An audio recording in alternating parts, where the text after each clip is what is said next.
Happy Monday, tribe. TGIM. How's life going? Does it feel a little hectic at times? So little to do and so much time to do it in? Not, right? How about a gentle reminder to maybe help maintain a more peace filled, stress less life? Especially with the get together opportunities of Thanksgiving and Christmas and who knows what else coming up, right? Cue up the Christmas music? Too soon? Right, Sponge? Anyway, we talked last week about taking pauses, right? Before we react. To process between stimulus and response, to breathe through things. Yeah, remember that? But you know what? Sometimes it's not just about hitting pause. That is step one. Yes, we must hit pause at times, right? To be able to spread that light and love.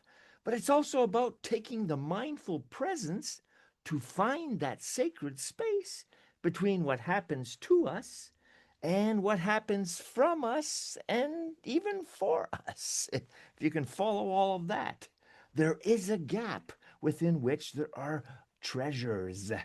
We've all had those moments, when someone says something sideways to us, or we get a curveball of an email with stuff we don't want to hear, or some unexpected, undesirable news, right?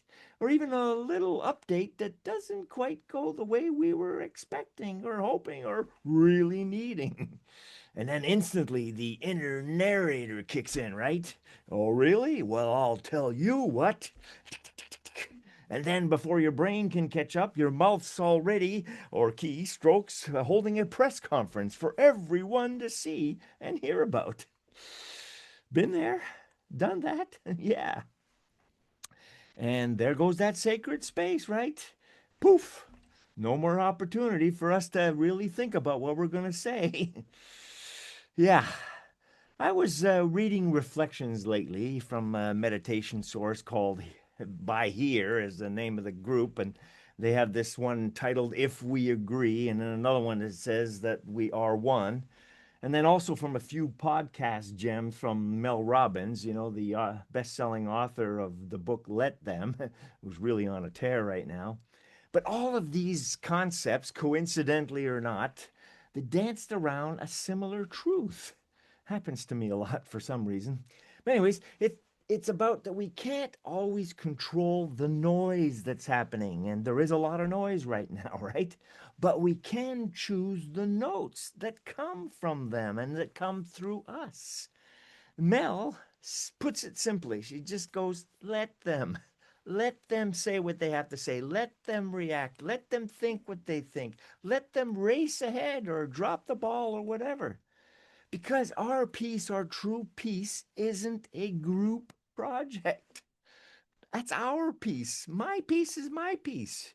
And if we agree, it reminds us that we are all potential conduits of light and little pockets of love, trying our best to remember that we are all one. Remember that from last week?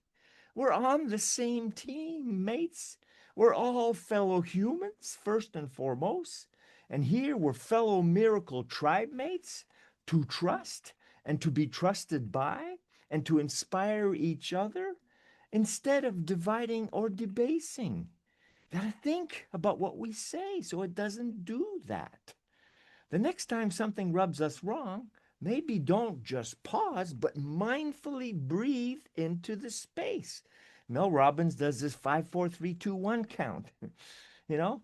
And then that moment before the reaction is the space that will give you what to say and how to say it. That's where wisdom lies. That's where grace can sneak in and whisper, hey, maybe they're doing their best too.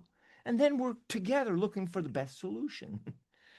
Have you ever watched someone trying to untangle Christmas lights? No? Well, that's coming soon. Be watchful.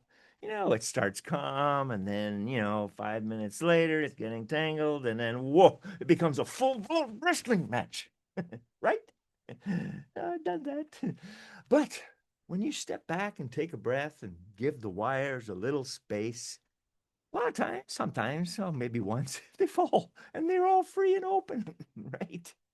Actually, more often than not.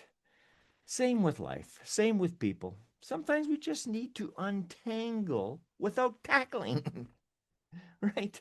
So, how about this week we practice holding that sacred space? Let situations be as they may, and we stay rooted in who we are, in our peace, uniting, compassionate, kind, team building, right? Solution seeking. And if we can't fix something right away in 5 minutes, maybe it's not meant to be fixed right now. Or as Keith says, right now, right? The Dalai Lama gently reminds us don't let the behavior of others destroy your inner peace. Wayne Dyer puts it this way: be independent of the good opinion of others. Yes? So let's all breathe a little more and laugh a lot more, right? Comedy and humor is way better.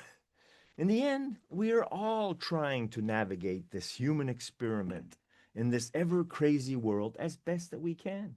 We all have stuff going on. So let's breathe the way we'd want to be breathed with, right? Doing the best with what we have, where we are, and being part of this tribe, which is opening the doors where we can collaborate more to actually help and lift each other more. It's a process. Our first intention is to proclaim and declare, therefore, that we are best together as one. The tribe, the team, our families, our church, whatever. Working together is the way. Our true miracles are in flowing through moments with composure and peace. Oui? So may your week now be beautifully untangled, yes, mindfully breathing as you, your greatest version of you. What do you say? Can we do that? Have an awesome week. Cheers and ciao.